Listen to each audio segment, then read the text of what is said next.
जय श्री गणेश। नमस्कार। मैं आचार्य संजय द्विवेदी। मेरे समस्त प्रबुद्ध दर्शकों का मेरे चैनल पर हार्दिक स्वागत है। प्रिय दर्शकों, आज मैं सूर्यदेव के राशि परिवर्तन प्रभाव को लेकर आपके सम्मुख उपस्थित हूँ। नवग्रहों में राजा सूर्यदेव 16 जुलाई को अपनी राशि का परिवर्तन करके कर्क राशि में प्रवेश कर चुके हैं।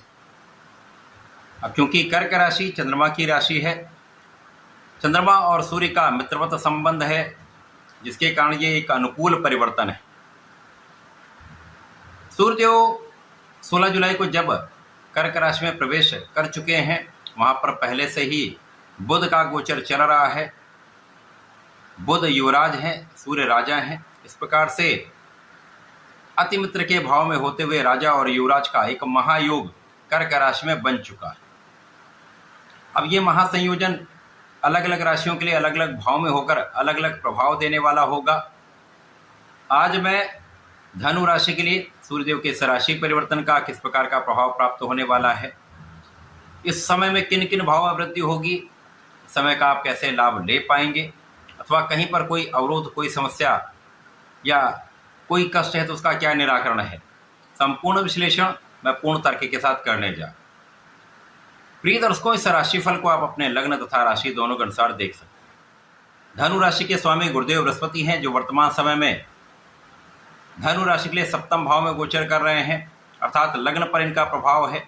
लग्न प्रबल है। इस प्रकार से जब लग्न प्रबल होती तो समस्याएं या गोचर में जो कहीं पर कोई अवरोध या कष्ट है तो वो कम हो जाता है। सूर्यदेव धनु राशि के लिए आपके भाग्य भाव के स्वामी हैं। भाग्येश का गोचर आपके अष्टम भाव में प्रारंभ हो चुका है। अब क्योंकि अष्टम भाव त्रिक भाव है, निर्बलता का भाव है, क्षय का भाव है, यहाँ पर समस्त ग्रहों का प्रभाव निर्बल होता है। यहाँ पर बुध पहले से ही गोचर कर रहे हैं, जहाँ पर ये निर्बल अवस्था में गोचर कर रहे हैं। सूर्यदेव को कोई त्रिक दोष नहीं लगता है। अतः जब सूर्यदेव अष्टम भाव में गोचर करना प्रारंभ करेंगे तो भाग्य के स्वामी होकर यहाँ पर अष्टम भाव में ये यहाँ पर बुध के साथ जो समस्या है, बुध का जो निर्बल प्रभाव है, उसको ये संतुलित करने का काम करेंगे। क्योंकि सूर्यदेव यहाँ पर त्रिदोष में नहीं होंगे तो अपना संपूर्ण प्रभाव दे पाएंगे तथा बुध के बल को भी बढ़ाने का यहाँ पर सूर्य काम करने वाले हैं। धनु राशि के लिए इस समय में आपकी जो कार्यक्षेत्र में समस्याएं चल रही थीं, जो कुछ अवरोध आ रहा था, जो कहीं लोगों का सहयोग नहीं मिल पा रहा था, सूर्य के आने के बाद उन समस्याओं का समाधान निकलना आरंभ हो जाए। इस समय में सूर्यदेव का प्रभाव कहीं न कहीं आपको धर्म के मार्ग से विरत करता है। तो इस समय में आपको धर्म के मार्ग पर रहना है, आध्यात्मिकता में ध्यान लगाना है, अपने इष्ट का ध्यान करते रहना। सूर्यदेव जब आपके अष्टम भाव में होंगे तो यहाँ पर कुछ आंखों से संबंधित समस्याएं हो सकती हैं। आंखों से संबंधित कुछ एलर्जी हो सकती है, अथवा हड्डियों की समस्या, हड्डियों में दर्द की समस्या यहाँ पर कष्ट दे सकती है। अतः आपको अपने स्वास्थ्य का ध्यान अवश्य रखना चाहिए। विशेष रूप से यहाँ पर जो जीवन साथी के साथ सामंजस्य में समस्या अथवा जीवन साथी के स्वास्थ्य में कुछ समस्या चल रही है, तो सूर्य के आने के पश्चात इन समस्याओं में कमी आएगी। सूर्यदेव का प्रभाव आपके लिए परिवार के भाव को प्रबल करने वाला है। यदि यहाँ पर आप सोच विचार कर बात करते हैं, सामंजस्य बनाकर चलते हैं, वाणी की कठोरता को दूर करके आप यहाँ पर परिवार के साथ सामंजस्य बनाते हैं, तो समस्याएं कम होंगी, परिवार का पूर्ण सहयोग आपको प्राप्त होगा। क्योंकि यहाँ पर वाणी से कहीं न कहीं समस्या का योग दिख रहा है।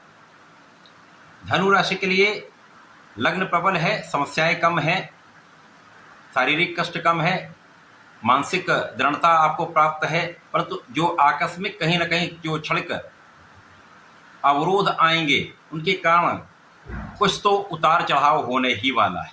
अतः इस समय में आपको अपने मनोबल को बढ़ाए रखना है, विवादों से बचना है तथा अपने कार्यक्षेत्र में पूर्ण निष्ठा के साथ कार्य करना है।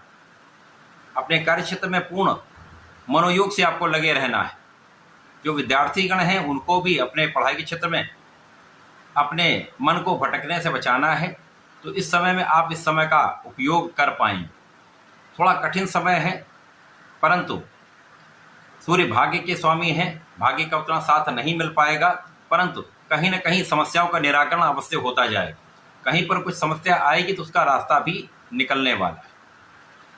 सूर्य के इस राशि परिवर्तन में धनु राशि के जातकों को नियमित रूप से सूर्यदेव को जल देना चाहिए, आदित्य हृदय स्तोत्रम का पाठ करना चाहिए। यदि प्रतिदिन ना हो पाए तो रविवार कर लें, था गायत्री मंत्र का जप कर सकते हैं तो करें। प्रत्येक गुरुवार को विष्णु सहस्त्रनाम का पठन करेंगे अथवा सुन भी लेंगे तो विशेष लाभ आपको प्राप्त होंगे। इन समस्याओं से निकलने का रास्ता भी मिलेगा, कष्ट भी समाप्त होंगे। तो ऐसा करके इसका लाभ लें। धन्यवाद, नमस्कार।